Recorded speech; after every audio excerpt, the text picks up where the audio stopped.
ser do destino da dor. Uma questão do livro dos Espíritos, especificamente, mais um item dele, né, que é sobre duração das penas futuras, mas principalmente a questão 1009, uma parte do capítulo 5 do Evangelho segundo o Espiritismo e o livro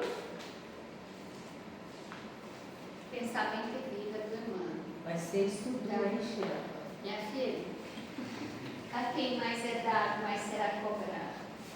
Então, me dera essa incumbência de estudar, então vamos nessa. Então, gente, eu gostaria que vocês hoje acompanhassem a leitura do que está escrito nos slides, porque eu quero que vocês fixem como eu fixei o que eu aprendi preparando essa palestra, tá? Então, nós vamos iniciar pelo destino. Olha, nós vamos falar sobre destino e dor. É muito importante que nós compreendamos essas duas questões dentro do nosso caminhar na doutrina espírita, tá? Então, o que é o destino? Bom, existem duas posições que, apesar de serem muito radicais, são as mais comuns entre nós. Nós sempre caminhamos para dois extremos. Ou a gente pensa, o destino, quem constrói é Deus, é a espiritualidade. Eu nasci, está tudo pronto, tudo organizado, tá? Então, é algo predeterminado. É o fruto de muitas correntes filosóficas, inclusive esse pensamento. Mas, em nosso caso, nós espíritas, esse tipo de pensamento é uma forma errada de entendermos o planejamento reencarnatório, tá? Então, compreendido sobre o planejamento reencarnatório, primeiro, está tudo escrito, apenas viemos encenar uma peça que tem começo, meio e fim. Então, o que a gente seria? Marionete, né? Então, olha só, não sabemos o que vai acontecer conosco, está tudo pronto, tá? Segundo, a outra ponta extrema é a de que nada está determinado. Eu que faço tudo. Deus nem sequer existe. Eu faço tudo na minha vida. Eu sou dona do meu destino. Nem somos marionete de Deus e nem somos poderosos a ponto de poder governar o nosso destino, absolutamente, tá? Então, nós não temos toda essa potencialidade. A verdade é que somos corresponsáveis, sim, pela construção do nosso destino, mas nós não dirigimos tudo, tá? Nós não dirigimos tudo. E aí eu vou explicar isso melhor à medida que a gente for falando. Precisamos ampliar, então, o nosso olhar. Quando eu falo olhar, não é essa visão aqui, não. É o nosso conhecimento, a nossa forma de perceber o que a gente está fazendo aqui. Por que nós estamos aqui? Escorregamos sempre para esses extremos, porque nós não temos maturidade bastante para lidar com o nosso livre-arbítrio.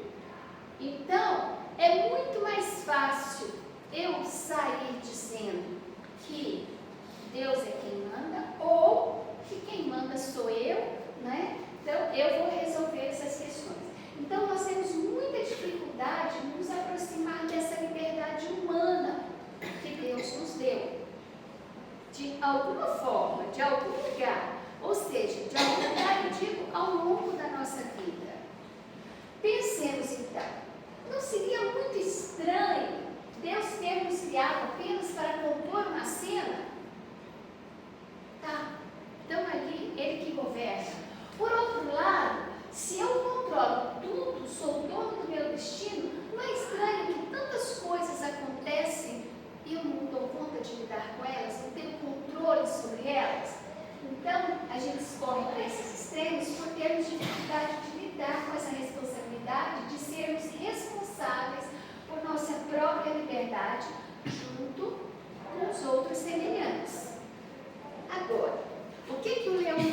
fala para nós. Nós vivemos, quando a gente reencarna, o mundo está aqui, tá? O mundo já está organizado. Então, eu vou nascer, já pularam corda? Tá todo mundo pulando corda. Aí você vai entrar, né? Você tem que entrar no ritmo, certo?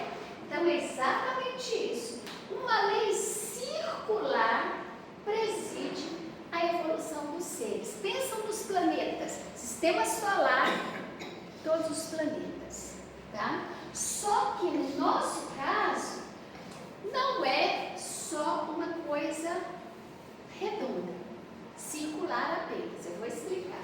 Então, cada destino gravita em um círculo imenso e cada vida desenvolve uma órbita.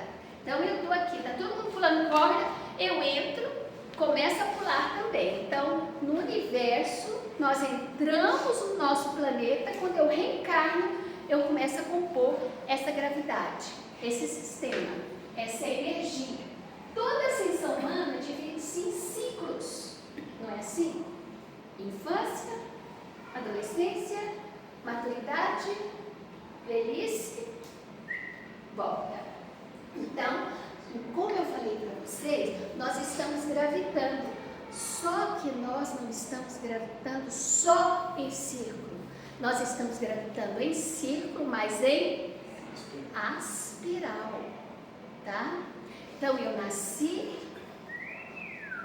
eu começo a gravitar e eu já tenho experiências. Eu continuo gravitando junto com todos vocês que também estão nessa gravidade, tá? Então, nós estamos nessa ascensão humana, gravitando, cada um dentro desse universo. Está dando para acompanhar? Ok.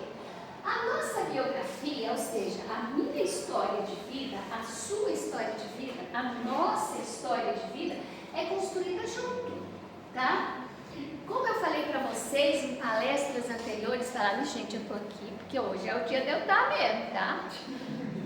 Segunda-feira eu estava aqui só para ser um step, mas hoje é meu dia. Como eu falei para vocês no mês passado, no meu dia de palestra, lembra que eu falei para vocês que eu não sei que dia que ela foi criada, mas eu estou pulando corda com ela. Nós estamos gravitando ali. Então, ela tem experiências, eu vou trocar experiência com ela, eu tenho experiência, vou adquirindo as dela, ela vai adquirindo as minhas e a gente vai circulando. Então, descrevemos uma órbita junto com outras órbitas que compõem um grande círculo universal. Então, nós estamos aqui na Terra, bilhões de pessoas, tá? No Livro dos Espíritos, na questão 1009, na fala de Paulo de Tarso, sobre as penas eternas, ele diz o seguinte: gravitar para a unidade divina, eis o fim da humanidade, e para atingi-la se faz necessário amor, justiça e ciência. Aí eu pus conhecimento, tá? Mas ele fala ciência. Ciência é aprendizado, conhecimento. Então, por que ele fala gravitar? E Emmanuel, lá em Pensamento e Vida, também vai falar gravitar. E Leon Denis vai falar em gravitar. Então, nós estamos nessa gravidade, fluido cósmico universal. Nós estamos aqui, nesse universo, tá? Então, olha só, temos um destino macro. Qual que é esse destino macro? Nessa espiral, todo mundo aqui está buscando a unidade divina, a perfeição, certo? Como é esse caminho? É circular, mas também é a espiral. Em cada vida descrevemos uma órbita, tá? Então, se eu desencarno e renasço, eu não vou mais renascer no ponto que eu parti. E os conhecimentos que eu adquiri? A minha órbita vai fazer isso. Vamos ver. Isso significa que em nossos caminhos evolutivos, coisas se repetem. Prestem bem atenção nisso, gente. Isso é, inclusive, uma filosofia chinesa. Os chineses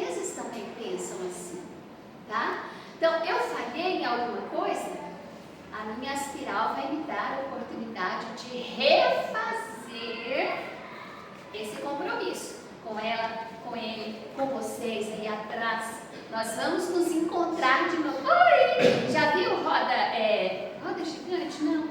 Ai, não sei que brinquedo no parquinho a gente poderia exemplificar que a gente se encontra assim. Xícara maluca, né? Xícara maluca. Então, só que cada vez que se repete, nós não nos encontramos mais no mesmo lugar. Um pouco acima nós estaremos, porque nós temos experiências. Então, a gente vai gravitar na nossa próxima experiência. Cada vez que lidamos com os assuntos pendentes, estamos um pouco mais experientes, amadurecidos, tocados, tá? Então, quando eu estou ali gravitando e me encontro com ela, eu nem lembro mais quem ela é, tá? Mas não precisa. A gente, de alguma forma, vai ter uma... Como é que a gente fala? Nós vamos ter... Eu já te vi de algum lugar, né? Assim. Ou então você nem fala, mas você fala assim... Eu sinto que alguma coisa dessa pessoa tem a ver comigo. Então, são ciclos de amadurecimento. Pois o processo é evolutivo. Nós estamos gravitando para onde? Para a unidade divina. Vocês prestem atenção no que eu estou falando. Vocês lêem esse trem aqui, que eu levei um tempo para escrever esse trem. Logo, não são apenas circular. Não voltamos para o mesmo ponto. São circulares, mas aspirais, progressivas. Então, eu me encontro com ela de novo. De novo. Mas não outra vez. Olha só. Eu encontro com ela de novo. Mas não é outra vez. Por quê? É de novo porque você já conhece a problemática que você tem que lidar com ela. De novo porque você está sendo convidado a agir diferente e resolver a problemática. Retorna para que você, um pouco mais amadurecido, lide muito melhor com a situação, tá? Então, se os nossos sentimentos estão mais elaborados, ao vivenciarmos novamente a experiência, então somos transformados por essa experiência. Você faz assim, eu já vi isso aqui, você nem lembra, mas alguma coisa dentro de você, um sentimento, é uma intuição, essa é a palavra que eu queria encontrar. Uma intuição diz para você que está na hora de botar sebo nas canelas e resolver, tá? Então, somos transformados pela experiência e não há transformação sem dor. Gente, para de pensar que dor é pancada. Não, dor é esforço, tá? Pensa dor na academia. Pensa dor lá no jogo de vôlei, que você tem que dar o movimento certo na bola, que você tem que acatar essa bola de forma correta, que você tem que se jogar no chão para pegar aquela bola. Isso é dor. É que você vai fazer com que o seu ser vá além do que você já foi. É aspiral, gente. Não dá para ficar patinando, tá? É força, é poder. Dor no sentido de esforço que desprendemos para cumprir nossas tarefas. Lei do trabalho. Mas existem experiências que passamos por ela e não permitimos aprender com ela. Parece que a gente veste uma couraça. Já viu o menino emborrar? Meu filho, vai tomar banho? Vem comer, não quer. Né? Aí você fala assim, eu vou deixar esse trenzinho com fome e fedido. Aí ele vai aprender. Então, passamos revoltados, sufocados, com raiva, desesperados e não nos abrimos para refletir. Toda vez que a gente leva um choque, a gente tem que pensar, o que eu fiz? Vocês já viram que às vezes você está no supermercado empurrando o carrinho e você leva um choque? Você fala, uai, de onde que veio isso? Aí você lembra que que a sua eletricidade está precisando ser emitida para a Terra, tá? Então, precisamos aprender a tirar dessas dores aprendizados para o nosso amadurecimento pessoal. Isso é processo reencarnatório, isso é programação reencarnatória. Nós tornamos resistentes a dar mais um passo para a nossa ascensão quando a gente encrudece. O que acontece na espiral? Você vai embora, vocês vão embora e eu fico ali, tá? Sem aprender. A vida não espera você querer abrir seu coração ao aprendizado, tá? É aquela coisa assim de, vamos! Tô indo. A mãe fala, meu filho, lava a vasilha pra mim, tô indo. E a vasilha continua suja, né? Meu filho, de novo, você deixou o pote de bolacha aberto. Mesmo, mãe, fecha aí pra mim. Então, ela lhes dá várias chances de passar. Eu estou dando uns exemplos triviais, vocês me desculpem, mas é só para simbolizar. Viemos do simples e ignorante e caminhamos por várias reencarnações. Entretanto, pela imaturidade e ignorância, transgredimos a lei divina. E a espiritualidade sabe disso, tá? Por isso que o problema do Ser do Destino da Dor, de Leon Denis, é justamente para mostrar para nós que não existe um Deus que castiga, que se revolta, que fica com ódio porque a gente errou. Não! Ele acha isso notório, natural. Quem aqui já andou de bicicleta? No processo de aprendizado, a gente não rala o nariz, rala o cotovelo, rala o joelho. Se não fosse não aprende a andar, não é? A mesma coisa. Então, é natural. No início do nosso processo evolutivo, a ação das leis naturais se dão com mais força sobre nós. É o determinismo. Ora, eu não tenho maturidade. Então, a força é da espiritualidade. Logo, temos menos liberdade para agir em nossas órbitas. Em que mundo nós estamos, Edson? Provas da expiação. E aí, o nosso livre-arbítrio, como é que é aqui? Limitado, não é?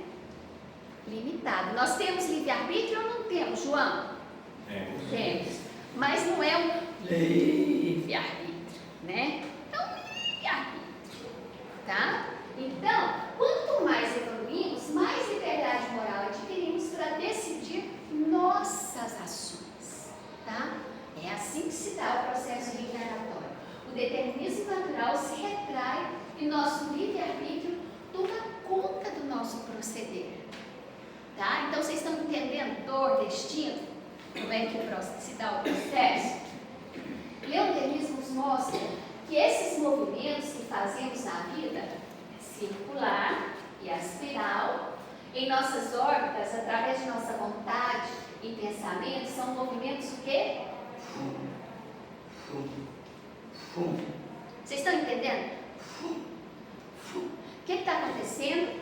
Eu estou vibrando. São movimentos vibratórios que moldam o nosso perispírito e a nossa vida. Então, nesse movimento, eu vou me construindo. Pensa num serzinho sendo formado ali dentro do ventre da mãe. Todo esse processo de divisão celular, de formação dos órgãos, não é vibratório? Né? Mesma coisa. Deus é muito perfeito, Ele cria tudo muito organizadamente. Logo, somos centros irradiadores de frequências. Somos focos de radiações de transformações da minha vida e das minhas órbitas e das órbitas dos outros. Eu estou aqui, ó, tá? Vibrando, subindo, empurrando alguns, sendo empurrados por alguns, trazendo e puxando alguns que estão mais embaixo e assim sucessivamente. Então, Emmanuel, lá em Pensamento e Vida, diz para nós o seguinte: nossos pensamentos criam a vida que procuramos, através do reflexo de nós mesmos, até que nos identifiquemos um dia, no curso dos milênios, com a sabedoria infinita e com o infinito amor que constitui o pensamento e a vida de nosso Pai. Está na introdução desse livro.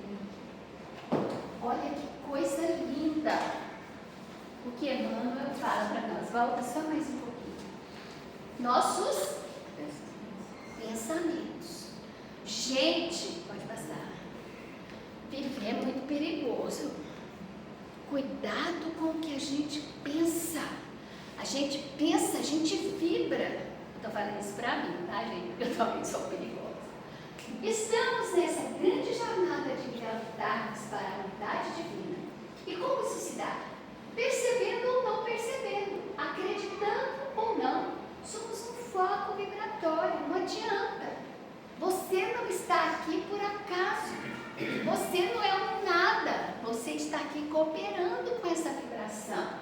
Essas energias que emitimos e compartilhamos nos fazem respirar o químico energético que geramos e o que os outros também geram. Assistam divertidamente e vocês vão ver como isso é verdade em termos de sentimento. Sentimos, vibramos, influenciamos. Logo atraímos e estamos em ressonância com o que geramos e atraímos. Pela repetição, nossos atos e pensamentos traduzem-se em pensamentos vibratórios. E seu foco de emissão, pela repetição frequente de seus atos e pensamentos, se transforma em seu poderoso gerador do seu bem ou do seu mal, do meu bem ou do meu mal. Se eu só vejo coisa ruim nas minhas coisas, eu não dou conta. Está muito ruim. Minha vida está muito ruim. Está ruim por quê? É o outro que está fazendo sua vida ficar ruim? Não. Sai dessa sintonia, sai dessa vibração. Eia, agora, Emmanuel lá em Fonte Viva fala isso para nós, tá? Então, nosso progresso é proporcional às vibrações que geramos. Logo, atraímos e entramos em ressonância com o que geramos e atraímos. Pela repetição, tá? Pela sintonia. Pode passar, bem? Não temos do que reclamar. Se está tudo emaranhado, precisamos mudar a frequência vibratória desse foco que sou eu. Eu não quero viver mais nessa sintonia, nessa vibração. Muda, tá? Muda que você sai. Você automaticamente vai sair e vai vibrar em outra. E os que estão aqui vão ficar. De repente, você nem vai lembrar que eles existiram na sua vida. Você vai começar a rir do que foi para você, em um certo momento, muita dor. Você fala, gente, é tipo, acho que foi aqui no grupo de estudo que a gente comentou sobre isso. Você pega um livro e lê de novo, você fala, para que eu risquei isso aqui? Nossa, isso aqui não faz sentido mais. Não faz sentido mais, você está em outra sintonia, tá? Então, com esses conhecimentos, não dá mais para passarmos de vítima do destino. Meu destino é a minha sina, é o meu karma, é a sua burrice, companheiro. É a sua falta de reflexão, tá? Precisamos cuidar de nossos débitos emocionais. Amadureça a sua criança interna, tá? Melhore os fluxos vibratórios. O que podemos fazer por nós? Acelerar nosso progresso, tá?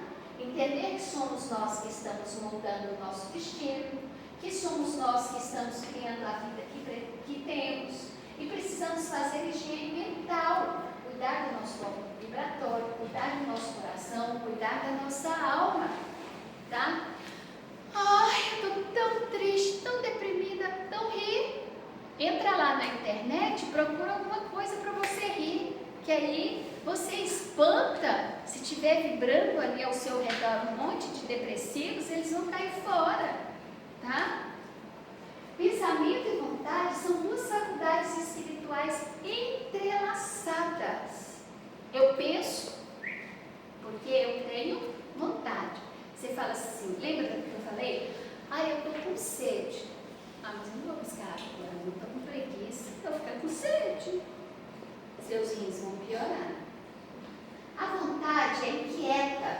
Nada, nada, nada, nada, nada, nada, nada é por acaso na nossa vida. Todos os sentimentos são importantes. Até a tristeza de vez em quando é importante, tá?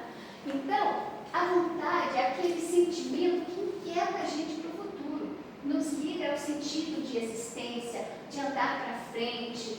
Mas essa vontade precisa se articular com o pensamento. Precisamos de estratégias de movimento, de planejamento, de cuidado. Não é só uma vontade irresponsável. Será que o que eu estou querendo é realmente aquilo que eu tenho maturidade para adquirir? Eu queria ganhar na Mega Sena. Tá, então para e pensa. Como seria você uma pessoa milionária? Não quero nem pensar. Vamos lá. O pensamento é reflexão, é discernimento e ajuda no modo como a vontade pode e deve ser executada. Como pode se manifestar, tá? Então, o pensamento é reflexão. Errei, peraí. Retoma, rebobina, volta. Rebobina, eu sou antigo, né, gente? Ai, que...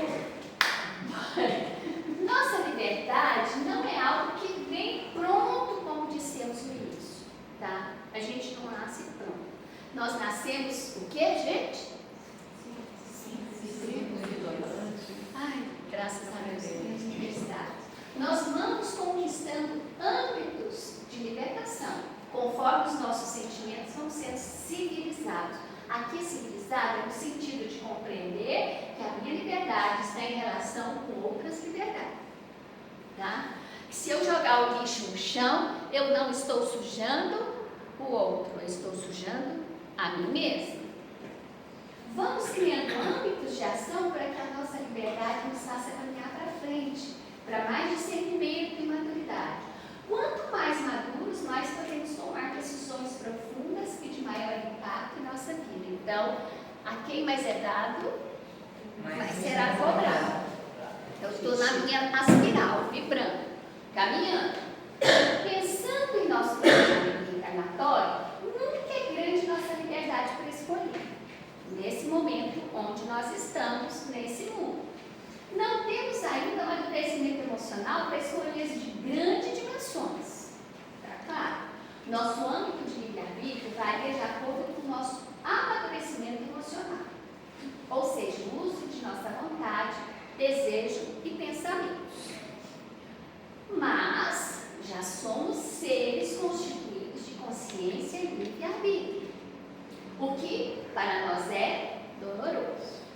Quantas vezes a gente diz, eu não quero nem saber disso, não conta para mim, não conta porque eu não quero saber, porque você sabe que você não vai dar conta de lidar com aquilo, né? Tem até uma piadinha que fala, Senhor, não me dê paciência para lidar com meu marido, se o Senhor me der paciência, eu vou matar ele, tá? Então, nós não temos ainda uma vontade, um desejo maduro, mas o sofrimento nos ajuda a ter. Sofrimento aqui no sentido de ir burilando-nos de acordo com a nossa vontade e reflexão, tá? Não é o sofrimento, eu sou uma vítima, não. É essa lei do trabalho. Vai nos dar consciência, compaixão, empatia, sentir-se culpado, refletir, contemplar. Eu achei super bonito o pessoal do trabalho com os moradores de rua, em situação de rua. Todo mundo voltou numa empatia profunda com aqueles que ficaram lá. Foi tão complicado, o lanche não deu. Nossa, quanta gente necessitada. Você fez a sua parte. Vocês fizeram o que deu. A espiritualidade está agradecidíssima. Fiquem tranquilos e continuem no caminhar, tá? As várias reencarnações vão nos fortalecendo e nos amadurecendo, isto é, fazendo-nos adquirir mais capacidade de reflexão e treinamento e mais conquista de livre-arbítrio. Somos desejosos de progresso, mas ao mesmo tempo temos medo desse progresso. Temos consciência de que ele nos traz consequências, ou seja, responsabilidade pelos nossos atos, pelo nosso caminhar. Representa a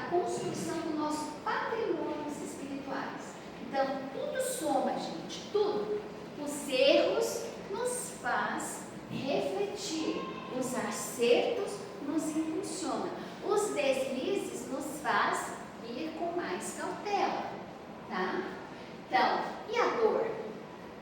Leon Denis nos mostra o quanto nesse processo evolutivo a dor é natural. Quem que quer adquirir músculo, ficar forte, saradão, rala, sente dor. Então, toda conquista e processo de aprendizado requer acertar e errar, cair e levantar. A dor não é em vão, mas cuidado com o mal sofrer. A dor não pode ser troféu ou algo heróico. Ai, eu tenho câncer, eu não posso fazer isso ou aquilo. Como não? Aproveita o seu câncer e quem sabe você vence ele no trabalho, na luta, no desejo do bem, tá? Quando você dá, você recebe. Então, tem muita gente que se acomoda com o sofrimento. O Evangelho segundo o Espiritismo, no seu capítulo 5, diz: o espírito, para progredir mais rápido, pode escolher um sofrimento maior, mas ainda aí Deus opera sobre nós. No momento da nossa reencarnação, está lá o nosso guia espiritual, que vai nos acompanhar durante todo esse processo. E se a gente não der conta, não tem problema. Você tentou, não tem problema. Ai, eu queria tanto ter sido vitorioso. Você chega lá no plano espiritual, pensa, calma, vamos voltar, vamos refazer. Então, qual que é a finalidade da dor? Nós temos 4 finalidades da dor. O Leon Denis coloca para nós. A dor que acelera, tá? Quando você é impulsionado pela dor daquele que você ama ou a sua própria dor, você age, não é? Dor que tira do excesso, então às vezes você tem um sofrimento para desacelerar porque você estava indo por um caminho muito preocupante, muito ruim. A dor que liberta, o resgate do passado, quando você sabe utilizar essa dor e vencê-la e ser vitorioso com ela, é a dor que amadurece, que é a das perdas. E essa dor do resgate do passado, eu vou depois contar para vocês uma historinha do fim. Vamos lá. O destino é algo que construímos todos os dias de nossa vida. Repitam isso mentalmente, gente. Essa frase é para vocês levarem para casa. O destino é algo que construímos todos os dias de nossa vida. Leon Denis fala isso. Emmanuel diz que cada hora na vida é um recurso potencial para a construção de novos destinos. Então não tem nada programado. Tem planejamento, mas algo axiológico não. O planejamento reencarnatório trabalha com linhas mestras, com os pontos cruciais que determinam e impactam a nossa caminhada. Então você precisa vencer isso, isso. Mas você pode vencer muito mais, adquirir muito mais. O ideal é isso, que além desse processo todo, você vá além. Então, o planejamento reencarnatório não é algo prescritivo, ele pode ser melhorado, piorado ou estacionado. Então, gente, André Luiz mostra isso para nós no livro Os Mensageiros. Quem assistiu o nosso Lar 2? Tá? Lembra os médiuns que reencarnaram? Então, é isso aí. Lembremos que estamos progredindo em humanidade. Então não é o meu progresso, o progresso meu e da minha amiga. Não, é o progresso dessa massa toda que está nesse universo que eu estou gravitando, participando para melhorar ou piorar o progresso da minha família, da minha cidade, do meu país, do meu planeta. Tá? Destino é planejamento que deve ser reelaborado sempre para melhor. Tá? Precisamos de família para continuar progredindo. Então não adianta falar, eu não quero ficar sozinha nessa vida. Não quero saber de nada. Do outro nós precisamos sempre. Porque quem é que vai me deixar reencarnar? Abandona aí sua família para você ver. Aí você não vai ter quem deixa você reencarnar. E aí como é que você vai progredir nessa espiral? Tá? Vamos lá. Então, para deixar, eu vou contar uma história para vocês que eu ouvi numa palestra, que é a história de um estranho na corte. Johnny Benjamin era um rapaz esquizofrênico. Ele recebeu o diagnóstico de uma esquizofrenia. Então, ele parou e pensou: quem vai querer casar com um cara como eu? Quem vai dar emprego para um cara como eu? A minha família vai sofrer demais comigo. E aí ele foi para a ponte lá na Inglaterra, uma ponte famosa, que agora eu não lembro o nome dela. Quem lembrar pode falar alto aí. E queria pular. E aí, na hora que ele queria pular, um senhor chegou para ele e perguntou: bem, está acontecendo alguma coisa? E começou a conversar com ele. Mas esse senhor tinha ligado para o SOS, né, para a ambulância. E aí a ambulância chegou, os paramédicos começaram a tomar conta dele. E esse senhor foi embora e ele foi embora com os paramédicos. E passaram-se vários anos. E esse moço fez um tratamento, se curou. E começou a trabalhar em prol de pessoas com os mesmos problemas. E aí ele falou: mas eu preciso agradecer esse homem. Eu nem sei quem é. E aí, tem isso no Instagram, tem o Instagram dele. Aí pode procurar. John Benjamin, Um Estranho na Ponte. Ele tem um livro, tem um filme sobre essa história. Eu estou aqui resumindo, porque ele está na hora. Aí, ele foi, pôs um SOS no Instagram. E aí, foi num programa de televisão, porque ele colocou isso no Instagram, começou a viralizar nos meios de comunicação. Ele foi no programa, e aí uma senhora assistindo um programa de televisão de entrevista falou: Nil, estão falando de você aqui. Era o marido dela, que tinha comentado com ela, que tinha acontecido isso há muitos anos atrás. Estão te procurando. E aí ele foi até esse rapaz, os dois se encontraram. Os dois hoje trabalham junto em prol da vida, né, de pessoas que tentam acabar com a sua vida. E aí, eu pergunto para vocês: estava no destino do Johnny pular da ponte? Não sei. Acho que não. Ele poderia ter pulado da ponte? O Neil disse que ficou olhando para ele e falava assim: será que eu vou lá? Será que eu não vou? E foi. Então, o que nós temos que fazer, gente? Destino é algo que se constrói todo dia. Então, nós precisamos aproveitar as oportunidades que aparecem para nós todos os dias, de sermos cada vez melhor. Então, muita paz para todos. Sigam a sua intuição, vibrem nessa espiral, porque eu estou dentro com vocês, hein? Muita paz. Sim, sim.